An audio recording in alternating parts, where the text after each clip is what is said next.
I ain't get to roll no weed, I ain't get to roll no swishes. I was locked up on Christmas. I ain't get to see my brothers. I ain't get to hug my mama.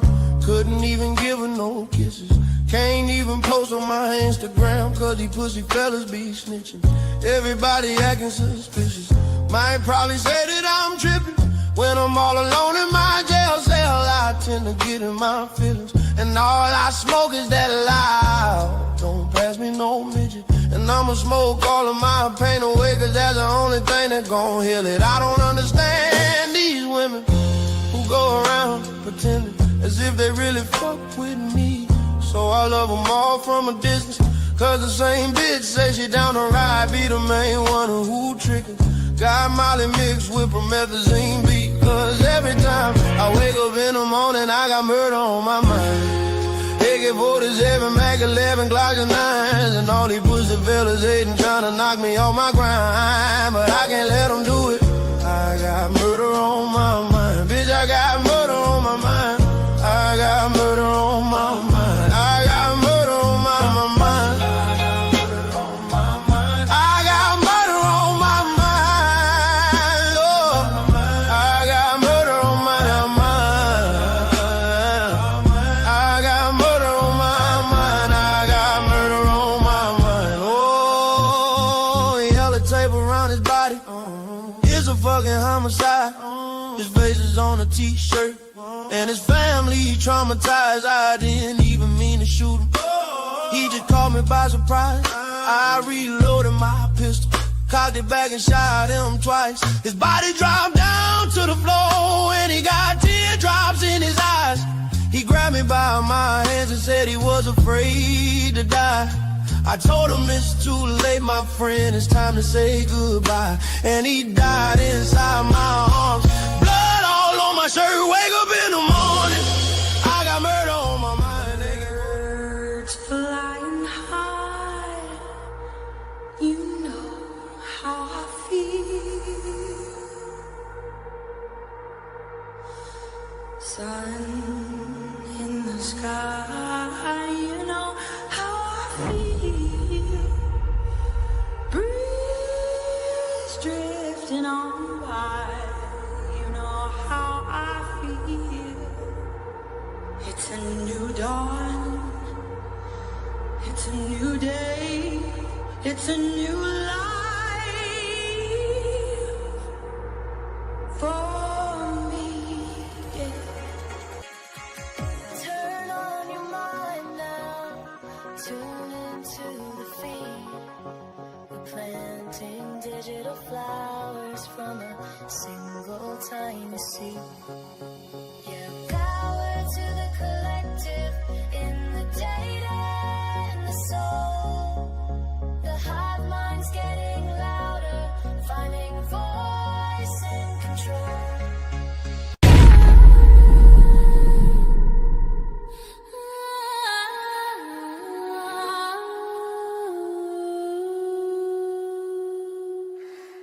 Late night in Moscow, where nothing ever happens. Not a glance in the moonlight, no escape. White knight yonder lurking, knife in the door.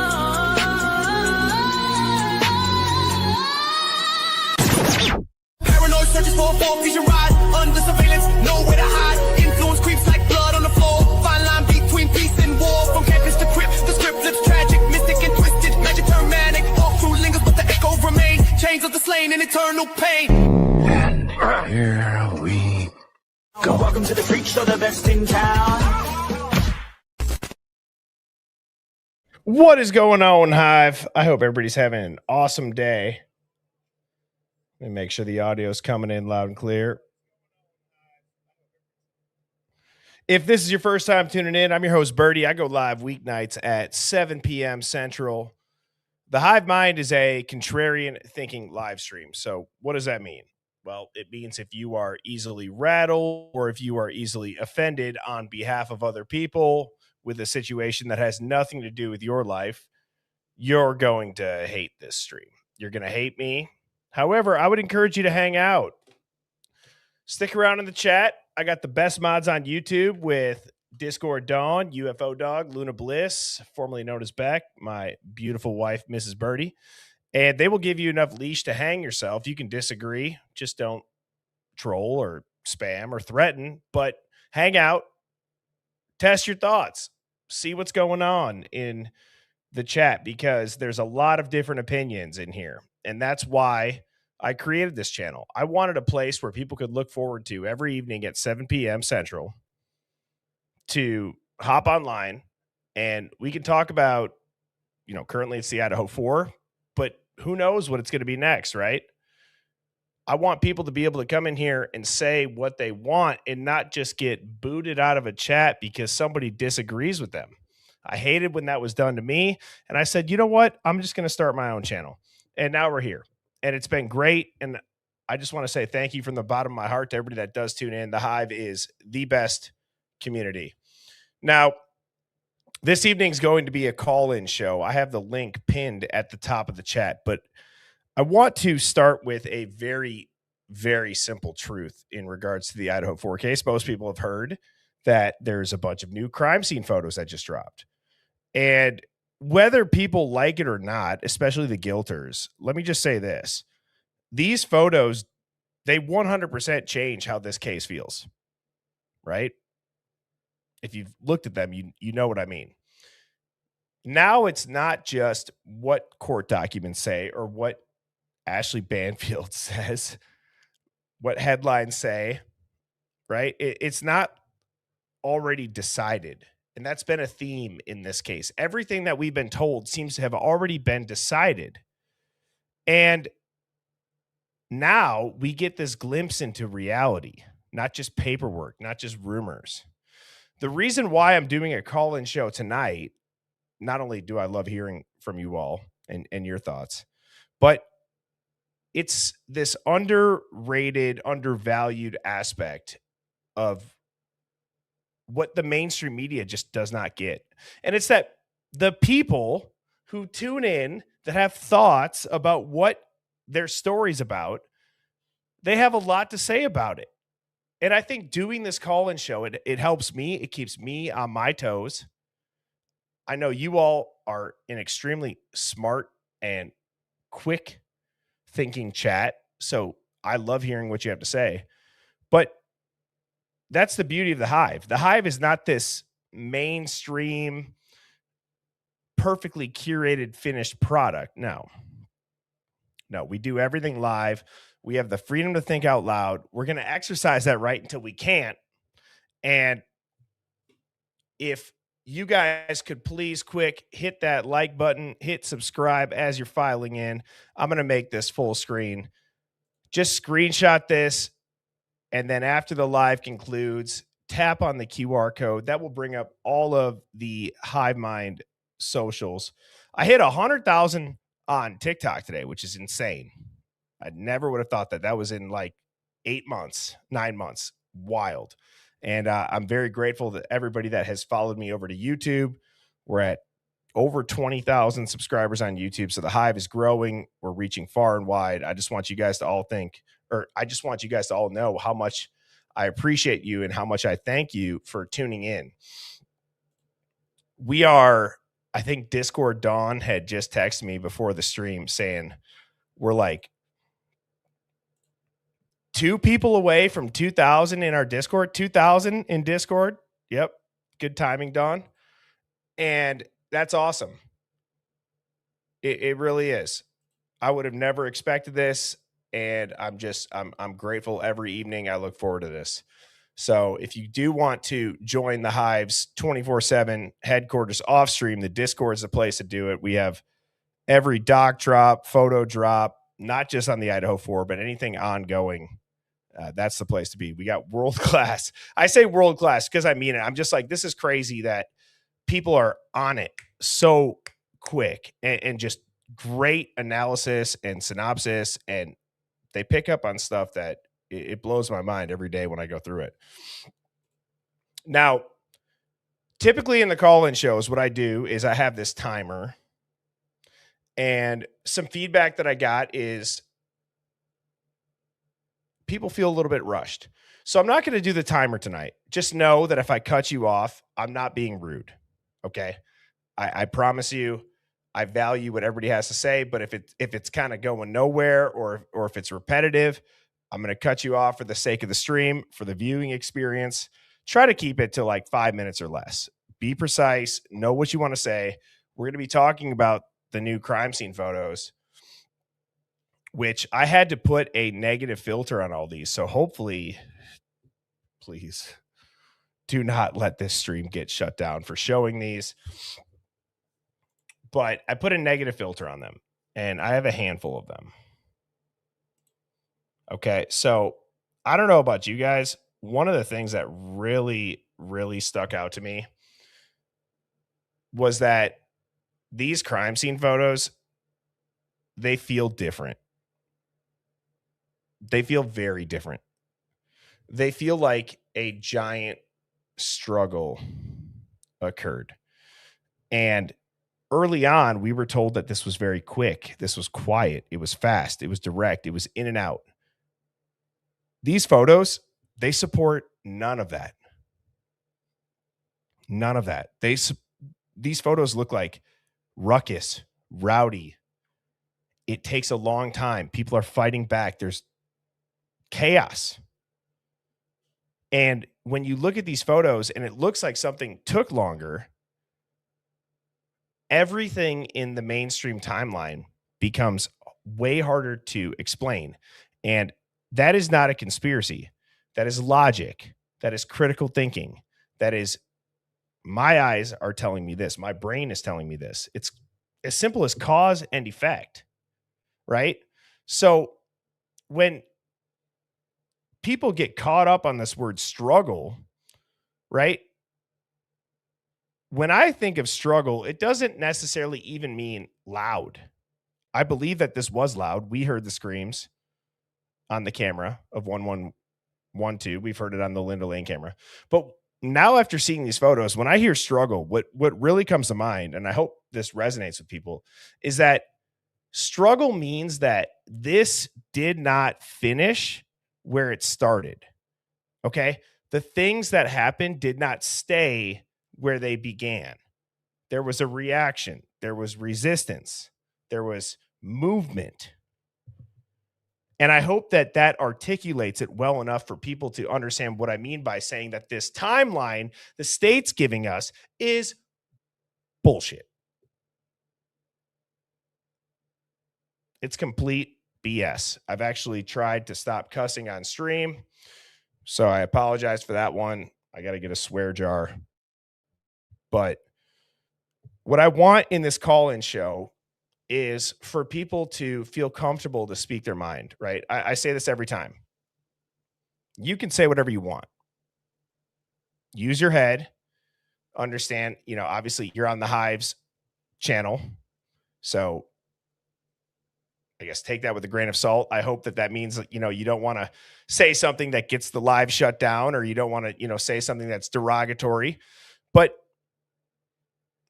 let me just really, really, really make this clear. And this is a big piece of why I do these call-in shows, is a lot of people will get shut down everywhere else. Because most people, they don't want, if you're the host of a channel or a creator, which I hate that word, but most, creators, they don't want honest reactions. They just want this compliance to what they're saying is right. And I'm not like that. And if I ever get to be like that, call me out, please, because that goes against everything that I've ever started this channel for.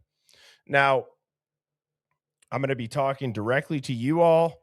Like I said, I have the link posted up in the top of the chat. I'm going to say what's up to everybody. Now, just as a reminder, I'm not going to ever put your face up on screen. Okay, so you will be hidden. No one's going to see your face. If you're backstage and your camera's on, I can see you backstage in like a little screen. Nobody in the chat can, though. Okay, so I'm going to say what's up to everybody. I have like 3 or 4 more interesting crime scene photos to show, and then we're going to get this call-in show started. All right, we got Ink Mama, Philly Special, UFO Dog, Lisa Marie, Crime Spy, HVAC Works, Crime Rat, Minnesota, Baby Girl, Jenna Baum, Valerie D, Coco Cash, Tara B, Pinto Sack,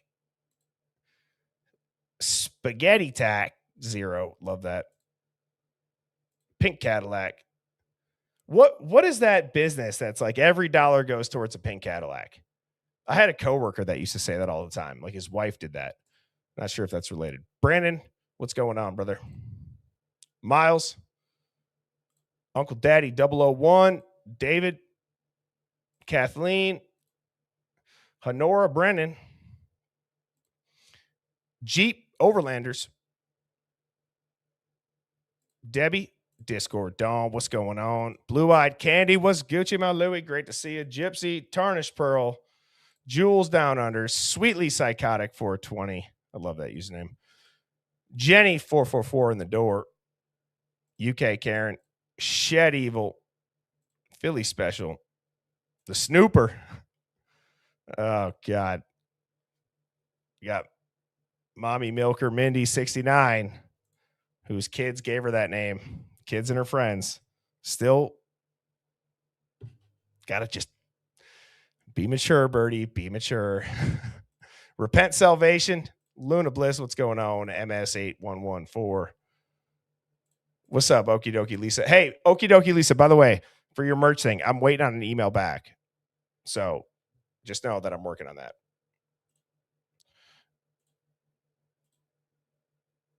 Heather, Shannon, Nubs, Peace, Jill. And let's finish with Wave.ether.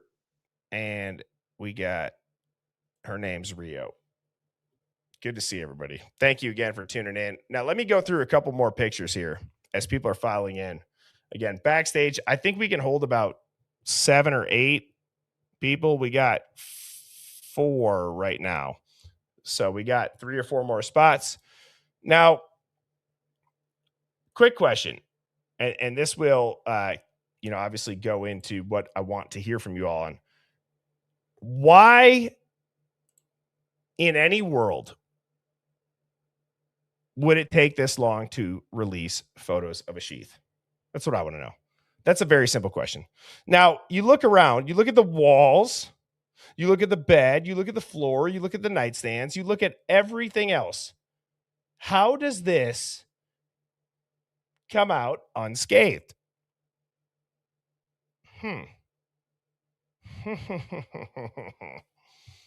Oh, God. The truth will make normies' heads explode, I'm sure. Now, Luna Bliss, shout out to one of my mods in here, sent me this last night. And apparently her husband was into like tagging and graffiti back in the day. So she had asked her husband, her thoughts on this. And it's like, it kind of looks like something is written in the blood here. I believe this is on a nightstand post, if I'm remembering correctly. Now, this is the original footage or the original photo on the left. Like I said, I've been putting everything negative. This does help see it a little bit. And I mirrored it. Okay. I mirrored it. I'm going to get a little bit dark and kind of sad here. Okay. But if you were laying and bleeding out and no one's coming to save you, and you can reach over as your finger's bleeding and you could write something, that's what this looks like. And I know that that's very morbid and it's very sad. Okay. I know that it is. But if anybody in here says that that's not a fingertip that wrote something in blood, I don't know what's going through your brain. What else is it? And These are probably the same people that believe Brian Koberger could have done this in 7 to 9 minutes. Yes, of course. So I know we're dealing with fluoridated idiots, but on a real serious note, tell me how that makes any damn sense if that's not a fingertip. And Daily Twin Flame, thank you so much for the super chat. Says, Birdie, you're the best. My son and Brooklyn contacted you prior to Christmas and you were kind enough to record a message for him. To me, it was the best surprise. That's right. That's right. I did create a surprise Christmas gift, and I'm glad that you got it. I was excited to do that. That was the only time that I got asked to do that. But yeah, a custom video for a Christmas gift. You can check. That was not on my bingo card, but I had a lot of fun doing that. Maybe I should show that at the end of this stream here, if I remember. But thank you so much, and thank you for tuning in. That made my day that I was reached out to do so. So going back to this image now, right? Luna had sent it to her husband, who does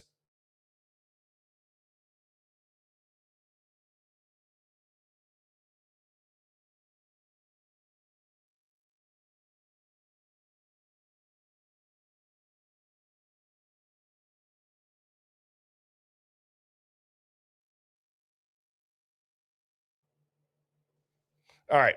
I'm back. Here's the unmirrored image. Okay. The unmirrored image is on the left, and on the right, it kind of looks like you could make out Adam. And if you look at how Luna wrote this, it does match up with all of the blank white space to an extent.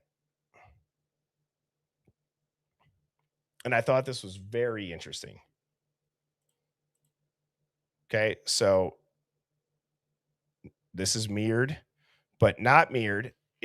And I'm trying to show you, like, if you were on your side and let's say you're right hand dominant and you reach over and this is the pole that you're writing it on, you'd be writing it like this, right? Maybe. So if you mirror it, it would go top down to where you get this.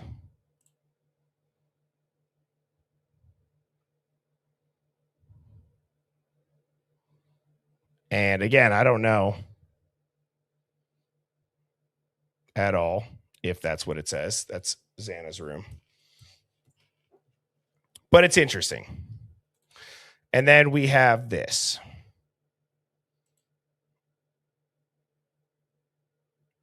Okay, like I said, I had to put it negative.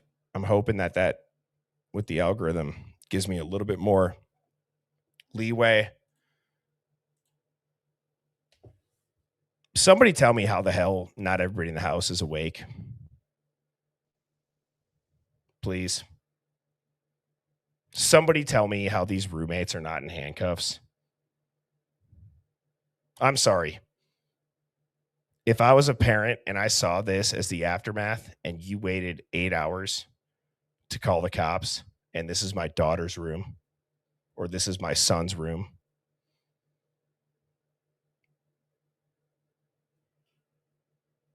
again, not trying to go to a dark place, not trying to sound like a hard ass. I'm not even a parent and I would have to be held back. If that was my sister or my brother, I couldn't stand to listen to these interviews, guys. And I don't feel bad about saying that on behalf of Dylan or Bethany, for God's sakes. For God's sakes. People want to talk about victim shaming, victim blaming. Give me a break. Give me a break. That whole phrase is the reason why our country and this world is so soft. It's because you get shamed for using logic and common sense. Nobody's sleeping through that. Nobody goes back to bed after that. And it's like, where are the real, like, Just real people. Hello? Can anybody pull their heads out of their ass? Please? I got to put another quarter in the swear jar. All right. And then I got these photos here.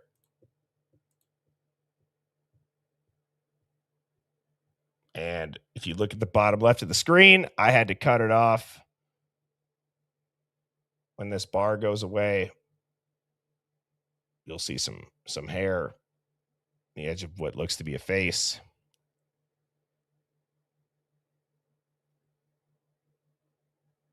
And whatever's redacted here, in my opinion, again, this just all feels so different, guys. It just feels different. All of this. This is a joke. This makes me want to puke. I don't want to get mad. I don't. It's just a damn joke.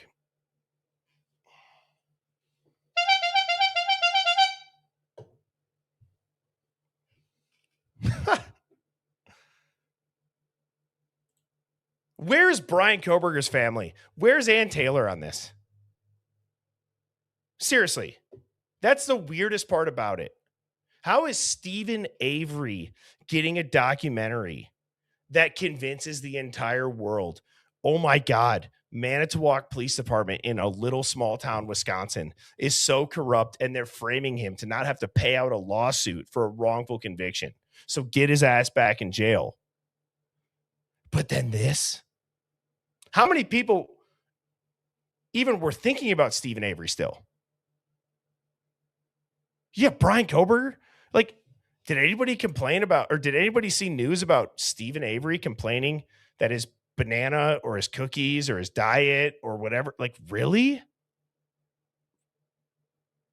And Ann Taylor has this momentum of everybody looking into it. And if she's that out of touch, may God have mercy on her soul. This is just insane. So, anyways, I'm not going to rant. I want to hear from you all, and I'm going to go ahead and start doing these call-ins. Like I said, try to keep it to 5 minutes or less. Be clear, be concise, be respectful. I don't care what you say. I don't care if you agree with me, disagree with me, but really, I'm just curious to hear your overall thoughts. There's really not, a topic or a question that I want to hear. But first up in the hive, we have MK. MK, how are you doing? Hey, I'm doing pretty good. How are you guys?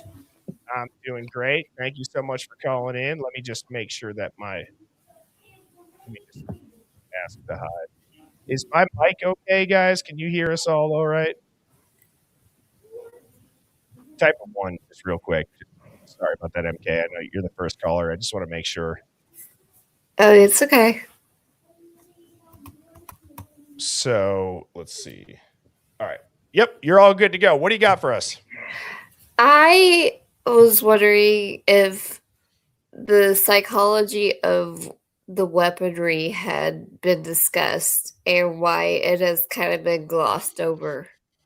Because I'm a forensic psych student, grad student, and nobody's really talked about why knives are used as opposed to other weapons and Great point. how that could change the suspect pool.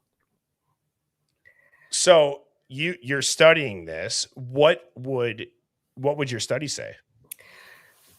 What I would say is that stabbing is a very intimate form of killing somebody, like strangulation.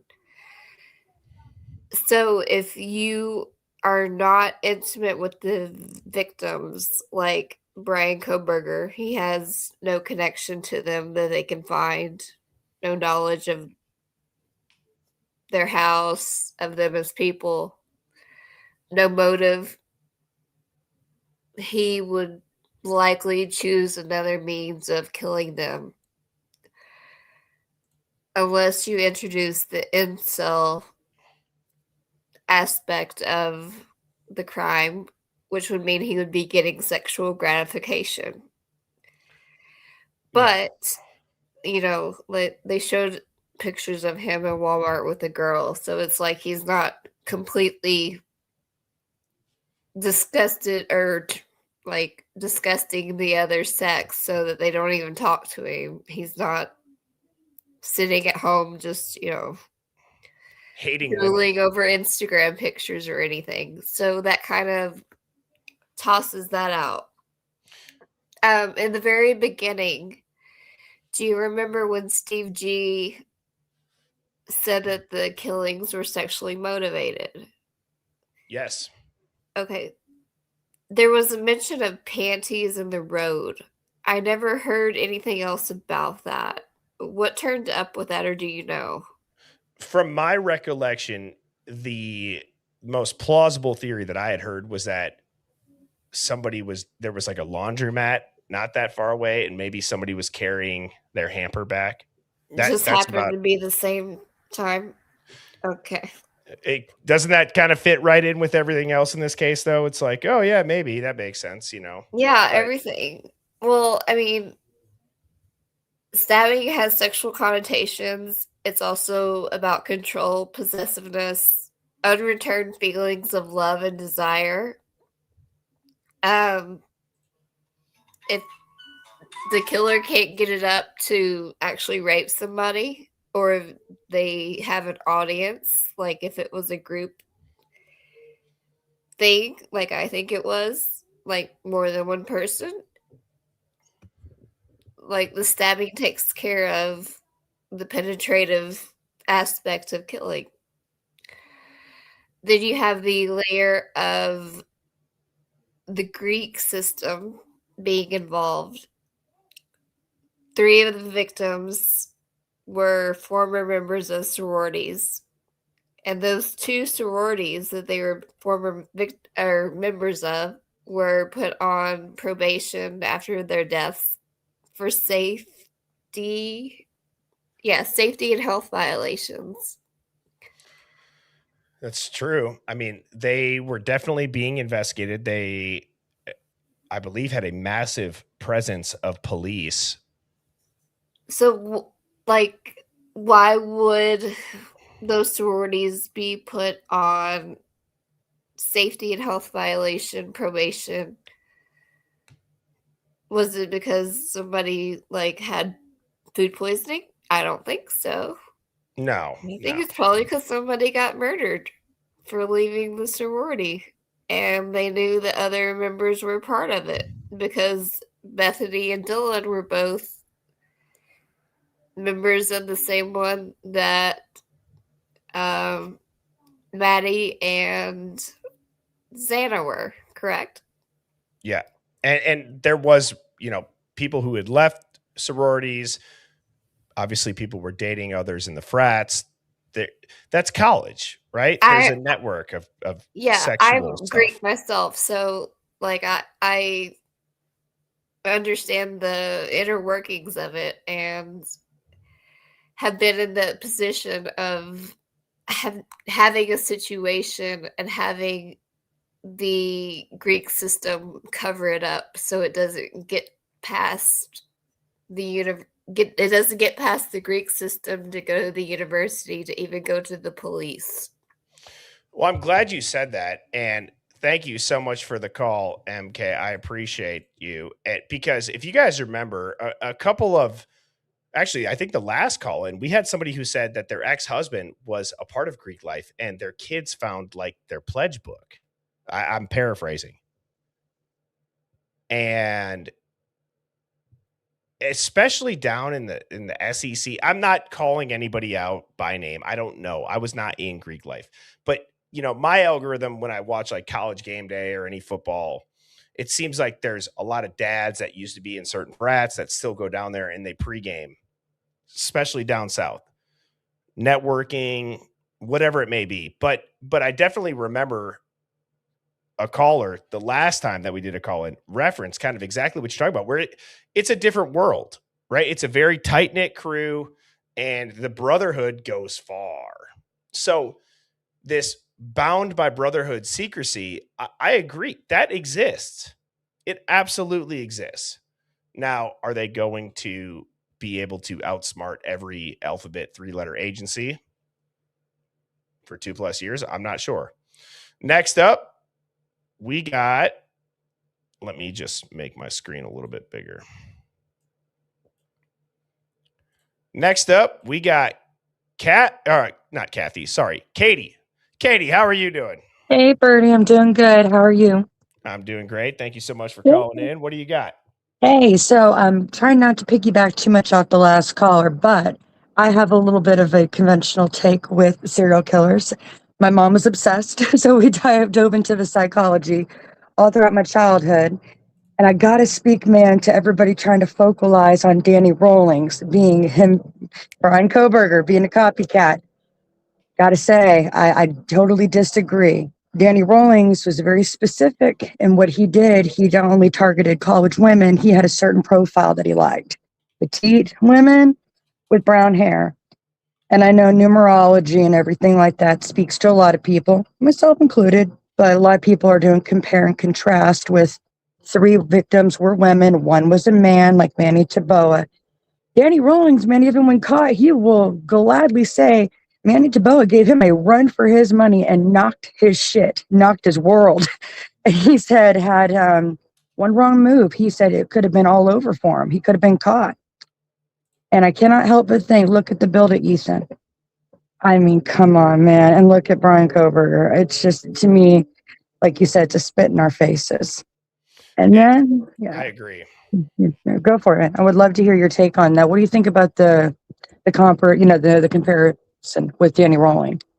It's like they have to bring up a situation that you can essentially what I believe what they're doing is they're just taking personalities that have common denominators, common overlap, and they're like, see, it's the same thing. It's like his search history. Okay. Anybody that's studying criminology, shit, look at any of our search histories, right? I mean, we could be in that same bucket. So it's like one of those weird things where they look for personality traits to throw under the umbrella of, see, we can demonize this too. Absolutely. I have to say, being an autism mom, you know what I didn't notice? I did not notice the lining.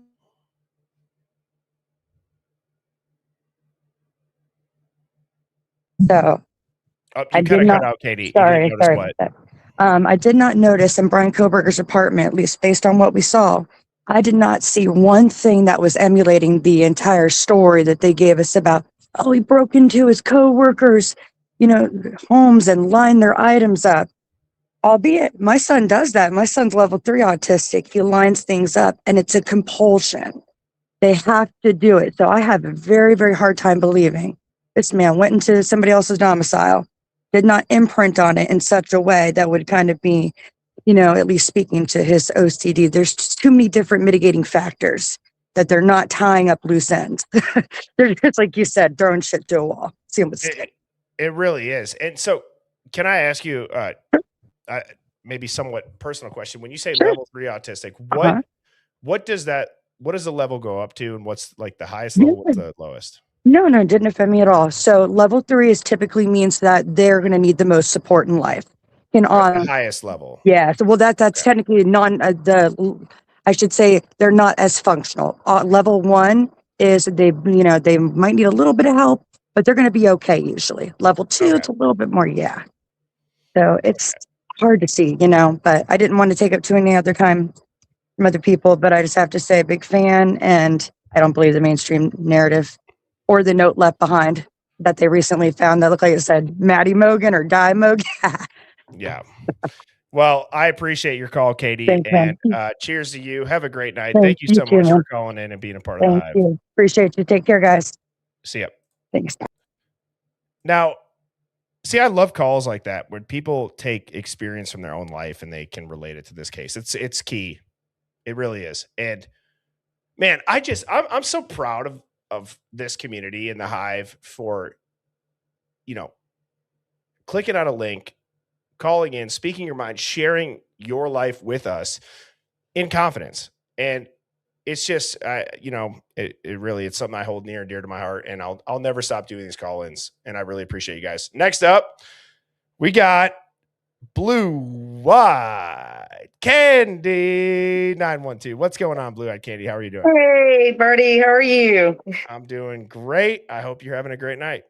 I'm cooking. I'm usually cooking whenever your stream is on. We're late eaters here in Southeast Georgia. What are you making? I'm making beef and cabbage stew or soup. It's kind of a experiment. I have never made it, so we'll see. Well, good luck. It sounds good. It sounds delicious. I'm sure that when you walk in it's your a door, it'll smell TikTok. It's good. one of those TikTok recipes. Well, what do you got for us tonight? Well, today I was watching old Pav and him going. I've watched a little bit of Lana and Pav when they're going over the photos, and I've watched you, of course. Today, though, when Pav was going over the photos, and I wanted to email you, but I need to get that. I need to get your email down, and I have no luck with the StreamYard, or what is it?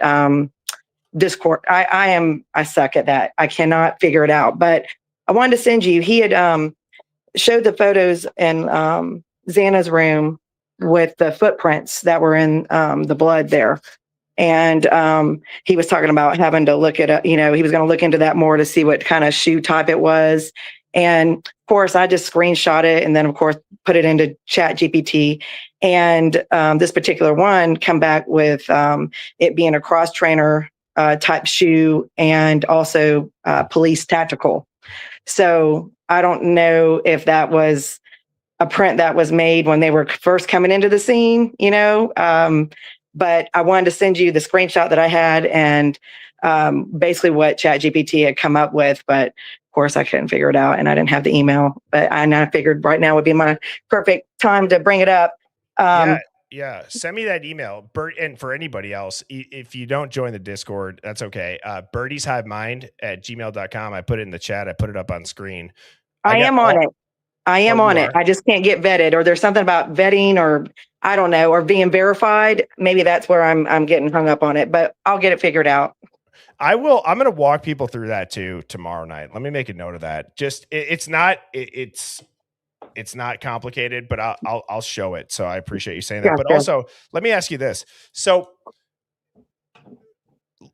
you've seen the new photos, right? I haven't had a chance to watch Pav's. I looked at every single one of them today, and I kept bracing myself because I thought that and not to say, I mean, when you've been in public safety, not to say, I'm morbid or anything like that, it's not anything like that, because I really, all of us, and that's where you think about how closed off this case has been.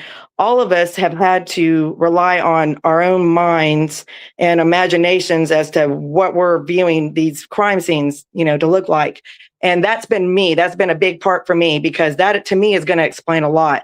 And seeing these crime scenes, I don't know, going through, there's a lot of blood, of course, I get it. And now that comes to the reality that, when we go like it's victimless. No, there's victims in there. That's definitely real. But like, the things that I thought too, and Pop touched on this about actually the murders occurring in those rooms, like Kaylee and Maddie.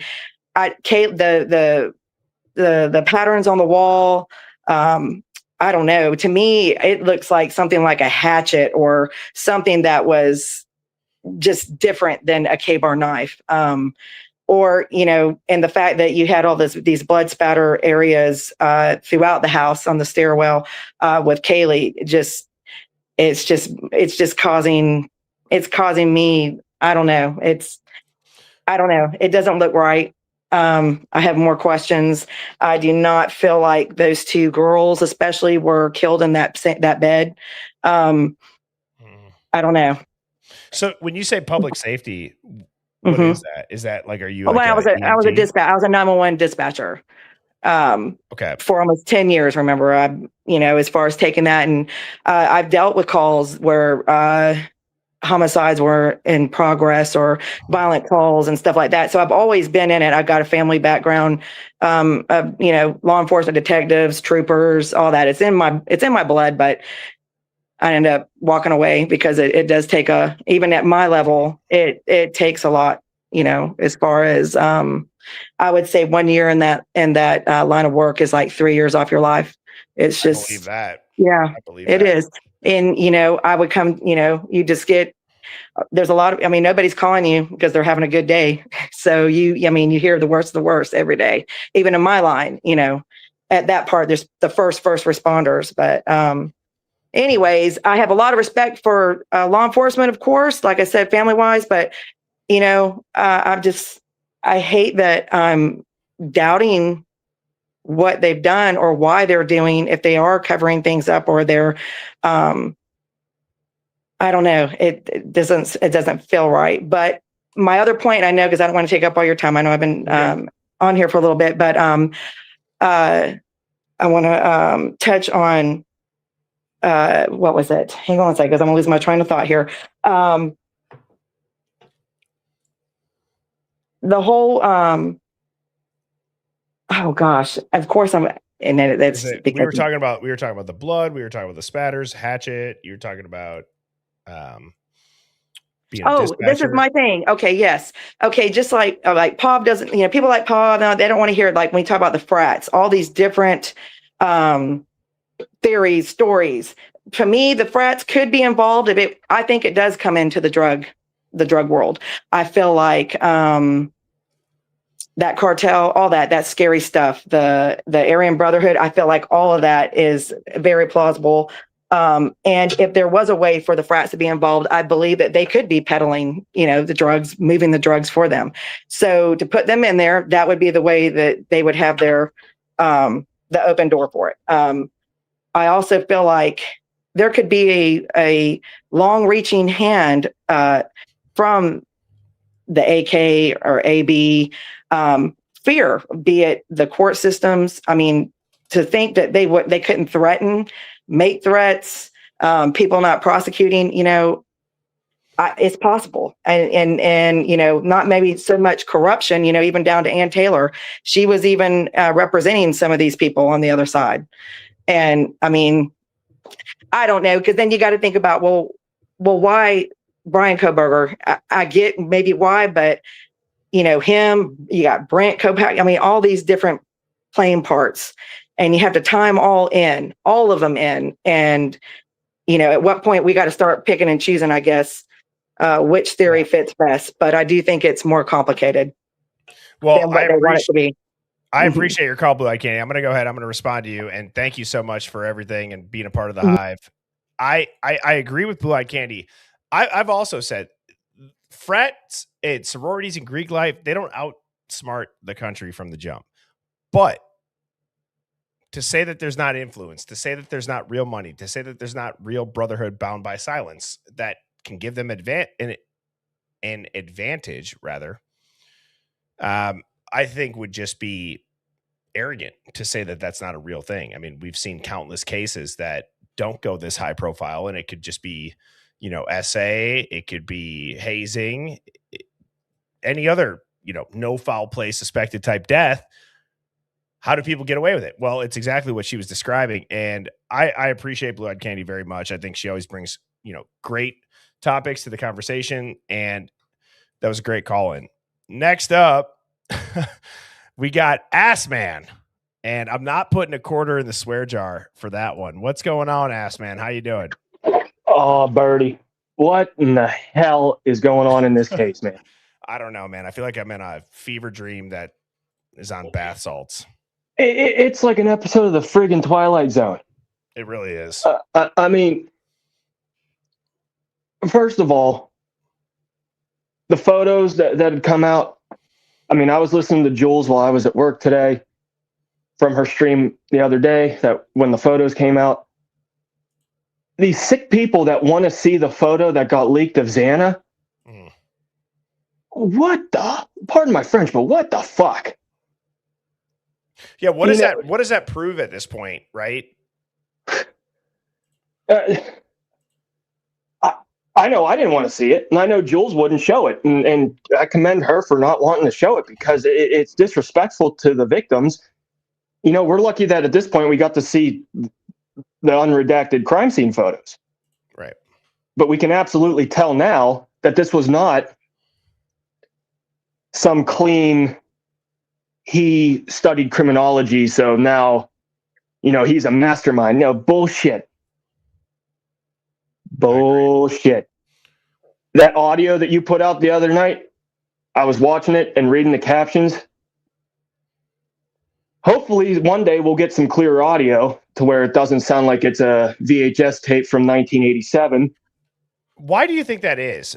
So I know that people have talked about it's redacted, but that's more than redacted at that point. That's manipulated. That's unenhanced. Would you agree with that? Because I don't know if you have a Ring camera, if you have any, porch camera, but dude, I get Amazon deliveries all the time from my wife ordering stuff, and the motion sensor goes off. I can hear them set the package down. I can hear like the box being shuffled into place. Dude, I think I lost you, Birdie. Hold on. Give me 1 second here. Oh, all right. We got you. But yeah, can you hear me now? Here, give me 1 quick second here. You're good.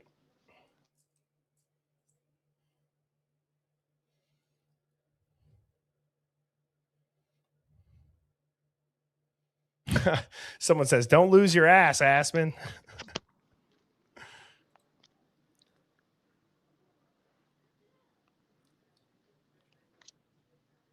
Did your AirPods die?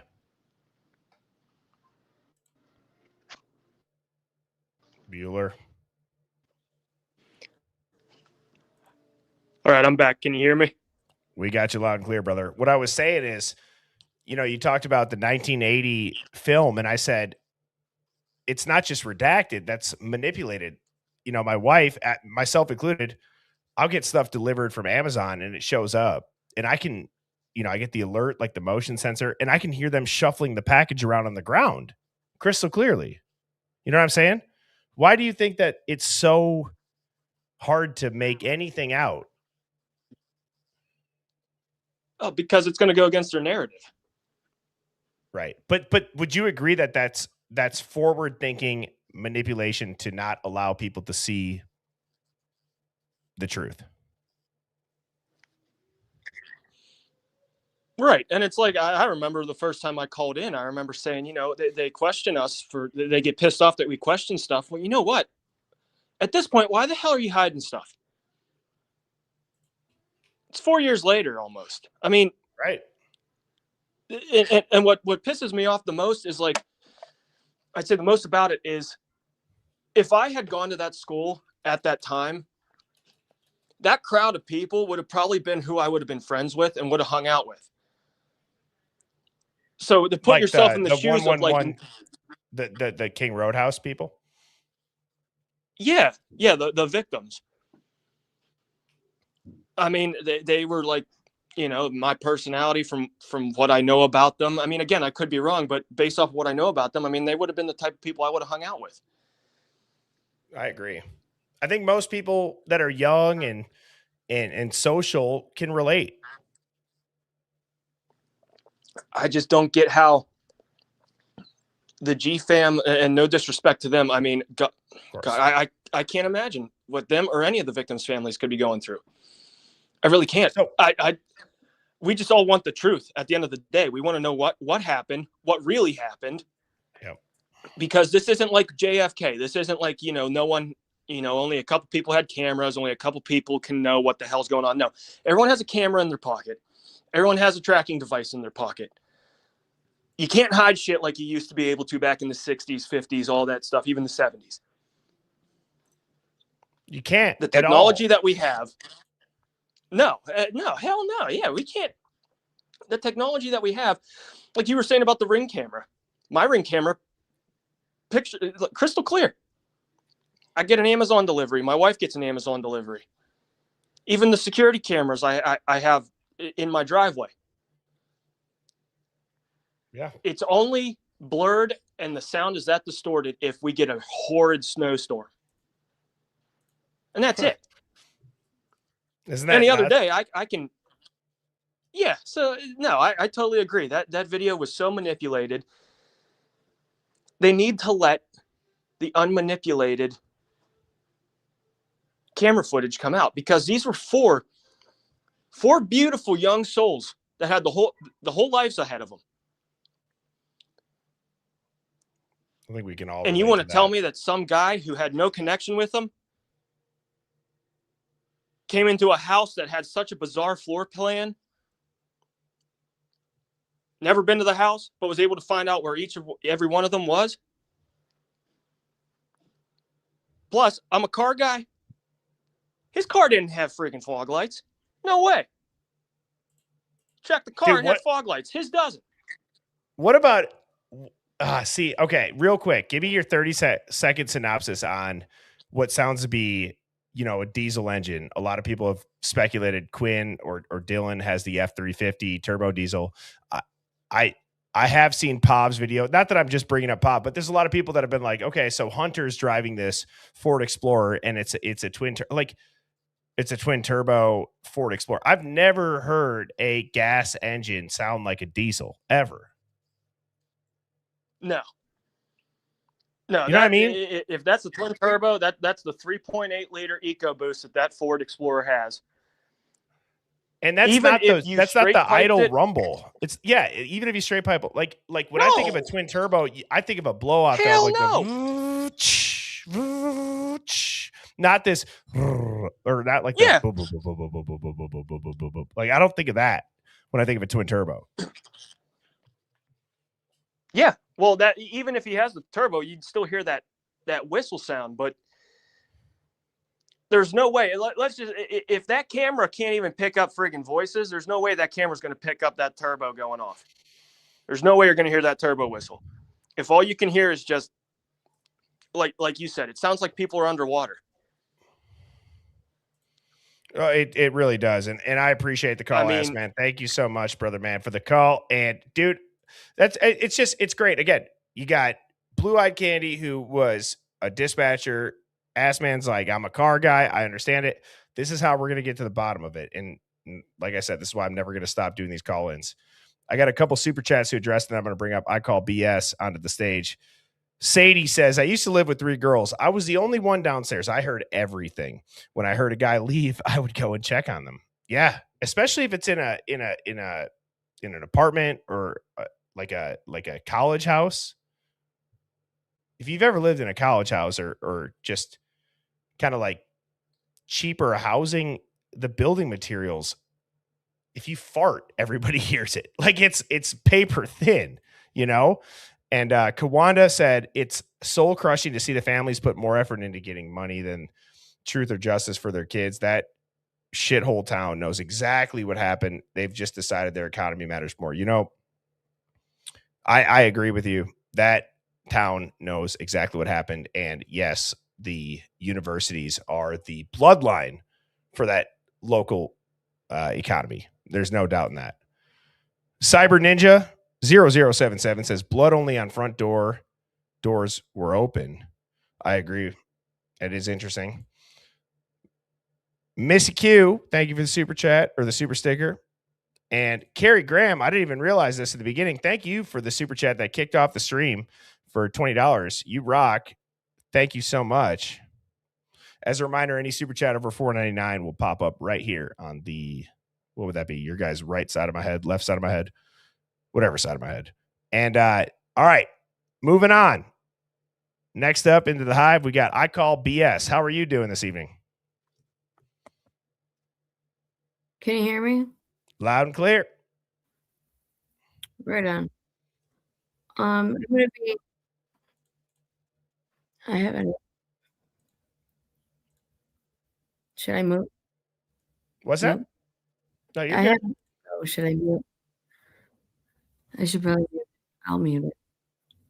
Oh, yeah. You gotta, if you're on, by the way, if you guys call in and you have your YouTube open, exit out of that while you're doing the call in. Then you won't get an echo. But anyways, I Call BS. We can hear you loud and clear. Okay. I'm gonna be straight and still getting.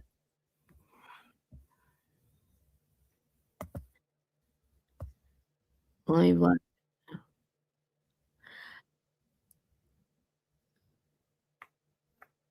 Okay. Whatever. Shit. I'm gonna be straight to the point. I just want to say blatantly, directly, I feel like something is really wrong here. It's not negotiable. It's not up for debate. Hey, I call Okay. BS. Hang on. I'm sorry. Doctor was there at the scene of the crime. He legit. So, I call BS. I hope you hear this. I did not kick you for any other reason other than your audio was in and out. That happens sometimes. Just try to rejoin, and if I see your name backstage, I'll bump you back up. But if that happens to anybody, just know that again, it's for no reason other than the audio is not coming in clear. But next up, we got Cindy, and Cindy's about to be on stage here. Let me get her added. What's going on, Cindy? How you doing this evening? Hey, I'm great. How are you? I'm doing great. We got you loud and clear. What do you got for us? So, I have a question about the photos. And the photos, when they're released, why is it that it always seems to begin with a photo of what could or may not be Xana? And I don't understand how every other photo of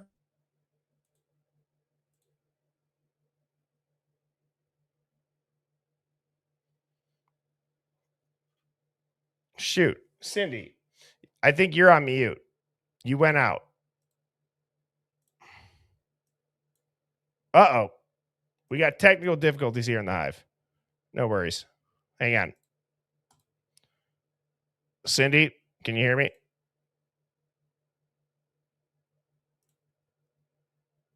Cindy, we got you. Ah, shoot. All right, Cindy, same thing with I Call BS. Next up, sorry about that, guys. It is what it is. Don't feel bad. Don't feel embarrassed. That happens. You guys have seen me get frozen plenty of times with my mouth wide open next to this mic. So don't feel bad about some audio when we can't even see your face. Trust me, I've had it worse. So, Carrie, how are you doing this evening? Oh, what's good, dude? I'm good. Oh, we got loud and clear audio. That gets me excited. What do you got Awesome. for us this evening? Okay, I made a note so I'd be clear and to the point here. I love it. Love it. Going on that audio manipulation from last night. So I'd say Dylan is heard on there, and it sounds like it's from that TikTok clip where she comes up the stairs and starts in on Murphy and saying he stinks and he's dirty. And I'm fairly sure that's what's on that manipulated audio. And on that TikTok clip, she's like saying he has a dirty dick and stuff. And it just sounds like that's the vibe that you're hearing on there. Murphy? Yeah, she's saying that to Murphy. I just remember thinking, like, what a jerk. She doesn't like dogs, you know? Well, where did that rumor come from that because I've heard that too, not I don't necessarily know. the dirty D comment, but like do you know where the rumor of No, I Dylan? don't. And I don't have TikTok, but I just saw that clip and just in my mind, I put that all together. And then it seems like that's what I was hearing on that audio last night. And then, so soon after you hear that, you hear Kaylee screaming for Murphy. And I'm just wondering, how come we're not hearing any dog barking? Or am I misremembering that? That's a good point. Right? Because the dog barks were such a prominent call out. Yeah. And Murphy's bark, I'd be curious to hear it. Like exactly. Yeah. In general, right? Yeah. Because like I don't know, do you have a dog by chance, Carrie? Not anymore. My sister has one that I hang around with sometimes, though. So, but a dog's bark, it can be consistent, but it's not going to loop. It's not going to loop. No. It'll go like, and then you might hear like a like it's not going to just do the same like yeah, exactly. And it does sound looped, and it does sound like the barks are to cover something up. And if we're going to say this is a cover up, and I'm going to give you the floor after this, but really, I just want to hammer this point home. A cover up, you have to lie about stuff. Yeah. You have to make stuff up. How do you cover up noises? I don't know. Is there a dog in the house? What if we had a dog and we looped its bark over everything that would go against our narrative? That's not rocket science. Right. Yeah. So. But yeah, so am I misremembering that? Or like, was there even any sounds of dog barking? Like, would we not have heard the looping part even? Like, I don't even remember hearing that in there. Well, there is dogs. There is a dog bark that you can hear pretty consistently, obviously closer to the official timeline. But you're right. Leading up to that point, there's nothing that would stand out like how it is when it's around 4 a.m. Yeah. I agree with you. And then just the other point is just the weird redaction of the 911 call and what could be missing from that in comparison to what we're hearing on the manipulated audio, you know? What do you think's missing on the 911? Possibly other people that called in, information about people that they're trying to keep their names out of the public spotlight. Do you think that it's covering up not necessarily even what they say, but just who, like their voices? Yeah. I agree with that. What do you think? So, not to put you on the spot here, but real quick, if you had to give your 30-second elevator pitch to somebody that's like, I don't know anything about the Idaho 4, how would you describe it as of today? I really don't know. There's just so much fakeness about it. Maybe just tell them, look at it with open eyes and question everything. Yeah, I agree. I mean, did you say fakeness or vagueness? I guess you could use either both, word. really. Yeah. No, that's a good point. I mean, I've thought about that too, because sometimes whenever somebody asks me about this case and I have to describe it, I'm like, I don't want to even have to like blow your doors off right now. Yeah. I agree. It's just BS. But no, I appreciate the call, Carrie. I hope you have a great rest of your evening. Thank you for calling in. And again, to I Call BS and who was the other person? Was it Katie? Just know that the audio was in and out. So if you guys joined backstage, again, no need to be embarrassed. You didn't do anything wrong. Just a connection thing. I'll keep an eye out backstage. Next up, we got Claire. Claire, how are you doing? Just a connection thing. I'll keep an eye out backstage. Next up, we got Claire. Hello. Hey, Claire, can you do me a favor? Can you mute Oh, your hang on a minute. I TV? can't hear you. Why can't I hear you? You gotta close out YouTube. Claire, how are you doing? I can hear you if I put my telly on.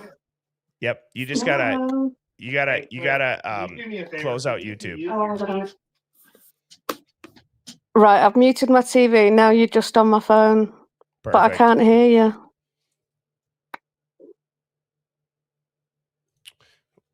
One second. I hear you. Just told me to mute my TV. How about now? You got me now? If not, you know what, Claire? How about this? Hang on. The floor is yours.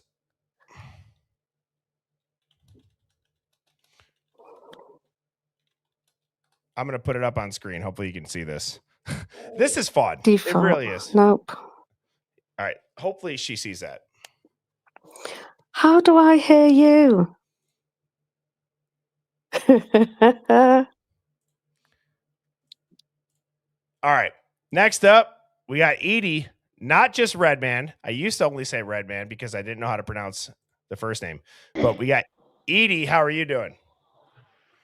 I'm all right. I had a terrible day. I had all these things that I wanted to put together and send you in an email so that it would be organized, but it's not. It's all over the place. But I could still. I have all these videos, timestamps, everything, with the points that I'm trying to make. And if you would like me to, I will send them to your email. Yeah, please do. And I I would send them to birdieshivemind@gmail.com. Anybody that's been sending emails, by the way, Edie, just thank you for bringing that up, to birdiebombshell00@gmail.com. I have that email. It's all going to get forwarded to birdieshivemind@gmail. Okay, so I have my mods helping me out with that. And again, it's a great thing. There was just too many for me to get through. Right, right. Well, the other day I had sent you a super chat or whatever, and I said something about the fact that the the police and the university had a contract. Have you seen that document? For repeat that for who requesting what document? It's a document. I know Lana has it. I saw Lana going over it. It's very detailed. I don't have it, but I do know Lana does have it. And it even shows like they would send certain police out at certain times to cover certain you know sororities, fraternities, Yes. and what it's very interesting. It also shows where all the money's going. It's very long. It's very detailed. I don't have that, and that's not really why I called. That just popped into my head. So I'm so ADHD. Me too. But I am aware So of that document. Yes. okay. So like, I just find that completely sus. But anyway, so Bubbly Waters has a video that shows from far away. It's like a Linda Lane where you see the dumpster, and it shows, and you can hear the police sirens and everything. And it's like 2 o'clock in the morning, and she swears that the police got there after all this happened, helped clean everything up, left, and then came back. And that's why none of them were surprised. That's kind of in a nutshell, but I will send that to you. I do Yeah. have that. No, please do. Okay. Also, Huda has a video at the grub truck that shows, I know you know about the number 9 kid, and I don't know what his name is, the guy with number 9 on his shirt. The Drew And Brees jersey. Yep. yeah, and he clearly put something in Maddie's mouth. Well, then,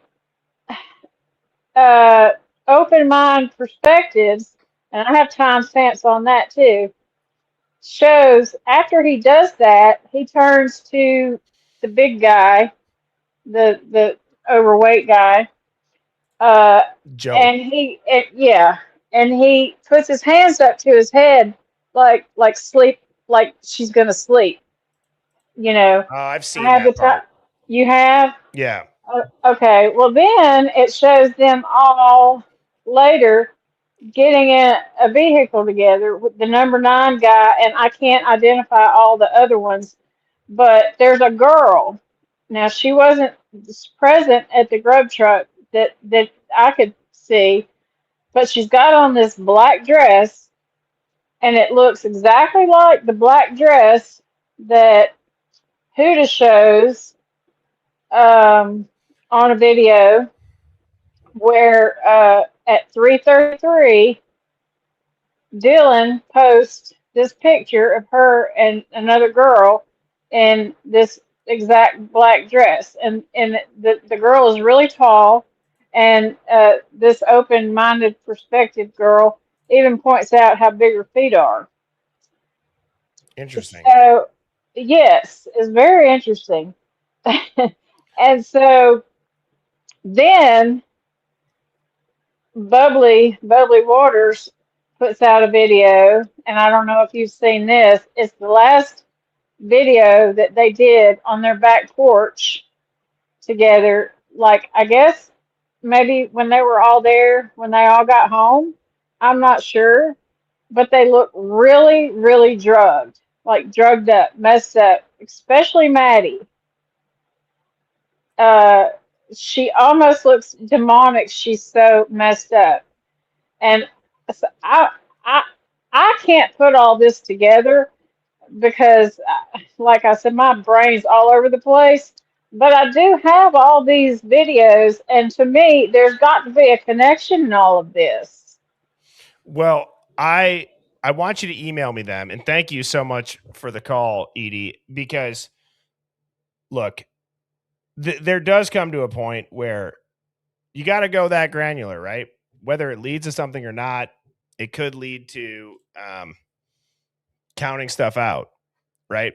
It absolutely could lead to counting stuff out. Now, there's one woman in the hive here that absolutely hates whenever I say this, and that's I have to take a piss. So give me 30 seconds. Don't go anywhere. I'm not even going to put the intro video, but I got Fiji, Namastala, I got Maddie, JJ, Claire, Uncle Daddy, Goody Two Shoe, and so that's Victoria, and then Estes backstage. So don't go anywhere. I got a full backstage, 30 seconds.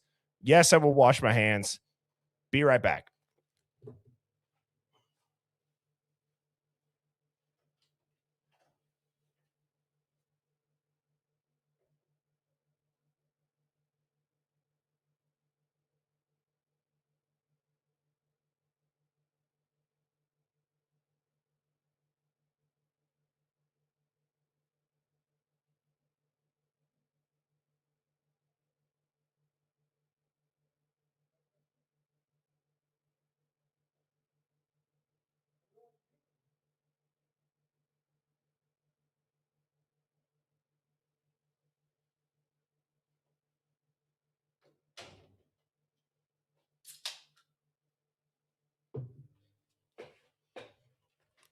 All right, I'm back. Thank you guys for waiting.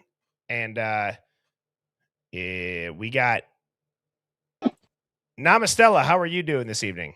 Hello, can you hear me? We got you loud and clear. Thanks so much for the call. What do you got?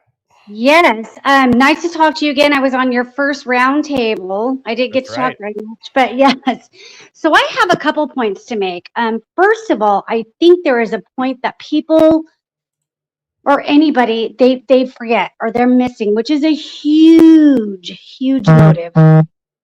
Universities, colleges, sororities, fraternities, they are tax exempt.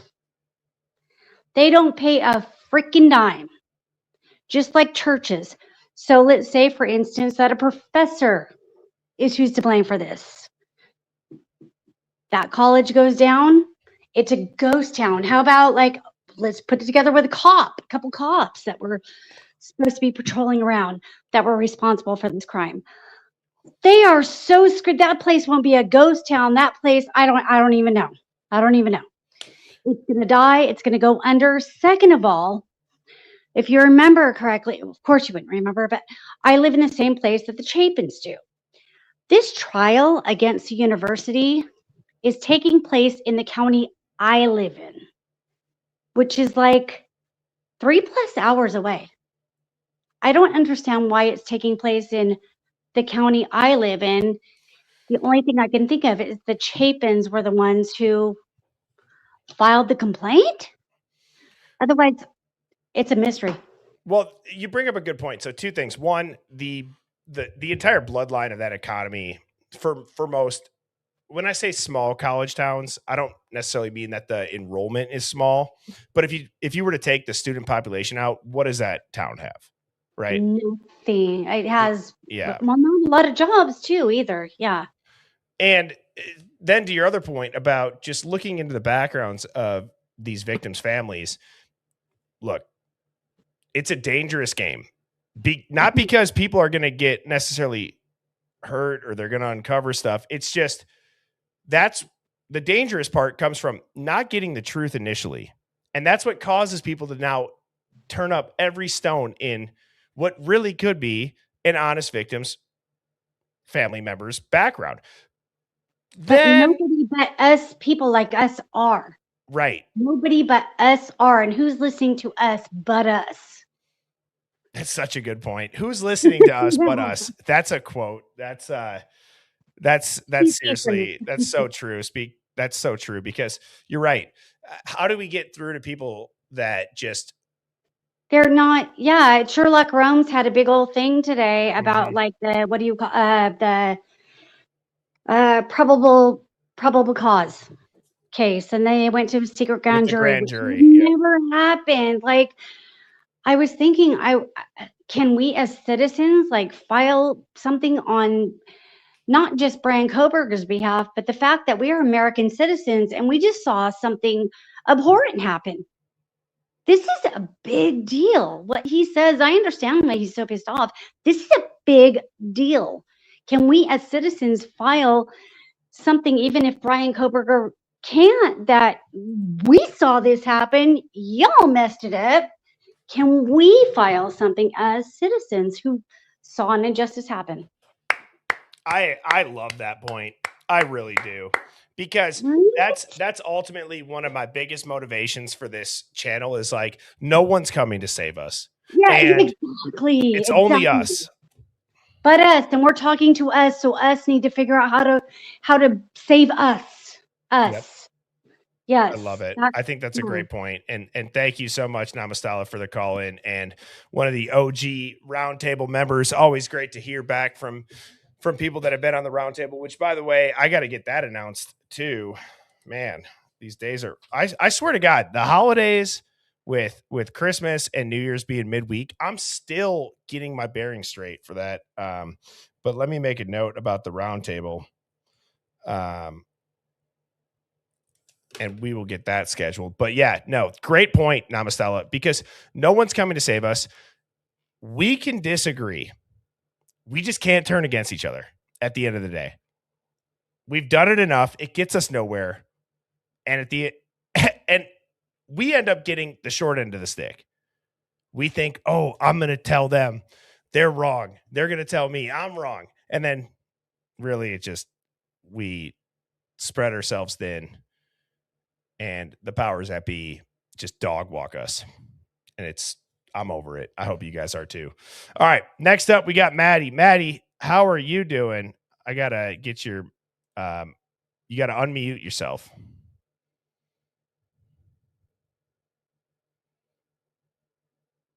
Should be a little button with a microphone. And then exit out of YouTube.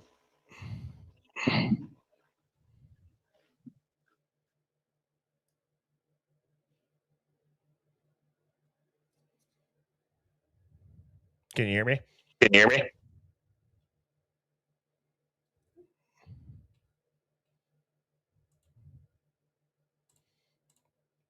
All right. Next up, we got Claire. Claire, how are you doing?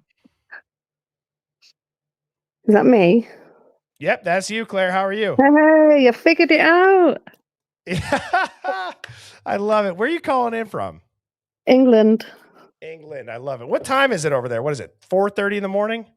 2:30. 2:30 in the morning. You're staying up for the Hive. I love it. Thank you so much. What do you got? Well, it's about these photos. When they first came out, I found out, and obviously I can't download them. So I ran round to my friends because I know she's got a VPN. And I didn't know what I was expecting, but I definitely wasn't expecting those photos. In what way? Like they were bloody? The Xana photos. Yeah. So those are photos that shouldn't have ever been on.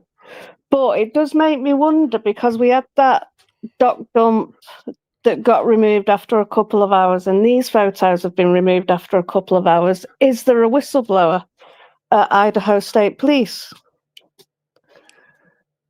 Do you know what I mean? I do. Like, so almost in a way, I actually believe that I've said this maybe to an extent, but let me build off that. So you're saying that, did they release documents purposefully, and then maybe they redacted them right away. Same thing with these photos, so that they can say, oh, this is a clerical error, and they don't have to come out and tell us, because it's like, we release it now, it's like, shit, people downloaded it and we can't take it back, but they don't have to come out and tell us.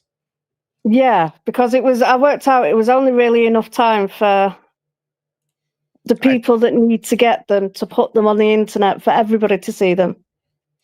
You know what? That's a great take, Claire. And what a safe way for the agencies to get around having to tuck their tail between their legs and say, you guys caught us trying to cover this up. Might as well leak it. What do they have to lose? Yeah. Because that one photo is massive, because it just shows that Dylan is a wanker. Dylan's a wanker? Yeah, sorry. I got so mad because there is no way in any bright light, low light, no light, any light, that she will not see that there is something up with that girl when her face is no longer there. Claire, I might have to clip that and make that a part of my intro of Dylan's a wanker. That might be a part of that. But I agree, though, to your point. It's insane. Plus the angle. How does Dylan even see her? Right? Yeah. It's total madness, and nothing adds up anymore at all. And this friend, she'd never even heard of the case. So I let her read what was in our paper when he did the plea deal. And she went, yeah, so he's guilty. And I'm going, now listen to the truth that I know. She's going, whoa, he's not. And I'm going, exactly. What have you seen anything over? You said you're calling in from Wales. Have you seen anything that maybe? No, England. I'm not Welsh. Oh, okay. So in England, have you seen anything maybe that you haven't heard talked about on the state side here regarding this case? But what I did when I was looking for hazing deaths, obviously it comes up with anything from over there on UK news places, and it was 5 hazing deaths. So I went to link on it, but do you know on Google when you see the tiny description? Yeah. It mentioned Brian Koberger under hazing deaths. Yeah. And when I went to click on the link doesn't go nowhere, but I screenshotted it so I wasn't going mad. Dude, send me that, please. Okay. birdieshivemind@gmail.com. Or are you in our Discord by chance? I might be. I have all the Discord links too. If you guys don't want to screenshot it and tap the QR code, they're all in the description of the video. But so you're saying that you were searching University of Idaho hazing deaths. Yeah, I was Brian searching... Koberger's name is in it? Yes. Underneath where it shows a little description of what it's about, it says 5 big hazing deaths in WSU, and then it says Brian Koberger attacked 4 students. And I thought, what's that got to do with hazing? And then I thought, oh shit, they've not scrubbed the UK internet properly, have they? Wow. And yeah, True to It says, no offense, Birdie's bad with geography. That's true. I thought the Taj Mahal was in Russia. Side note. But no, I appreciate the call, Claire. And thank you so much for staying up and tuning in all the way from, did she say UK? Not Wales. UK, England, whatever it is. I love how far and wide the Hive stretches, and I love the accent. And like I said, I think Dylan's a wanker is about to be in my intro, similar to the God damn it, Jeff. So I got to get a real swear jar over here too, because when I edit, I'm like, damn, I got to stop. See, I just did it again. I got to stop cussing so much. All right, moving on. We got Uncle Daddy. What's going on, brother man? What's up, Birdie? How you doing? Hey, Hive. How's it going? I'm doing great. Thank you so much for the call. You're very welcome. Loud and clear. You got us. Yep. Long time listener, first time caller. Love it. So I got a theory. My theory is this. I think everybody's kind of right in a way. I think we need to get away from the idea that Brian did this. We all know Brian didn't do it. My theory is this. If there was drugs involved, there was drug dealers. So who were the drug dealers? We know who they were. Now, what's to say that DM and her little crew didn't set up a robbery after the drop off, because we can clearly hear where are they, where is it, where's it at. They're not going to go there to rob their own drugs. So I don't think the AKs and all that did this. I think they made a drop, and I think Dylan and those guys set up a robbery, and that robbery got taken a little bit too far. If you listen to Dylan when she's talking to Gunderson in her interview, she says Brian looked like one of the party goers. And piecing all this together, I just think maybe there's some truth to it. So, okay, let me ask you this, dude. Go ahead. So okay, I agree that it could be a setup, right? You're gonna set up a robbery. No one's gonna suspect you because you're in the house, right? It goes too far. That does kind of sound. I don't know where you are on the whole WSU Kim and the shakedown thing, but there's maybe an argument to be made just in general about a shakedown, that there was a rumor to be. I mean, word spreads fast, clearly in a college town. It doesn't have so to we be know from Farley was there, right? Farley, yeah. We can assume he was there. So if he's going to go there to drop off some shit, excuse my language, then he's going to rack. He's going to have his little, those are college kids all around him. He's not going to go on. Maybe he got accosted before. Maybe they came at him. He's thinking, I ain't going to let that happen again. He goes there and does his thing. He splits. And they go, Dylan's like, okay, they're gone. Come on. And if I think the university's involved in the cover up, because I think there was a lot of talk about, hey, we're not going to send our kids back to that university if you guys don't arrest somebody. They don't want to. The universities don't want to think that's a fraternity on sorority crime. That's crazy. That's not good PR at all. And there's a lot of engineering in both of those universities, and there's a lot of foreign nationals that pay to be there, and they pay a lot of money to be there, more than locals. So plus they had that deal going on where they were going to buy that online university. So I think they were like, hey, just make this go away as fast as possible, as clean as possible, make it look like one person did it and not a bunch of people, because that's gang related. Then nobody's going to send their kids to that kind of university. They're paying a lot of money to be there. I love that analysis. Let me ask you two questions. So one, you kind of briefly just touched on Farley being there, but then two, who do you think the contact is that Dylan added? And you can answer that in any way, any order.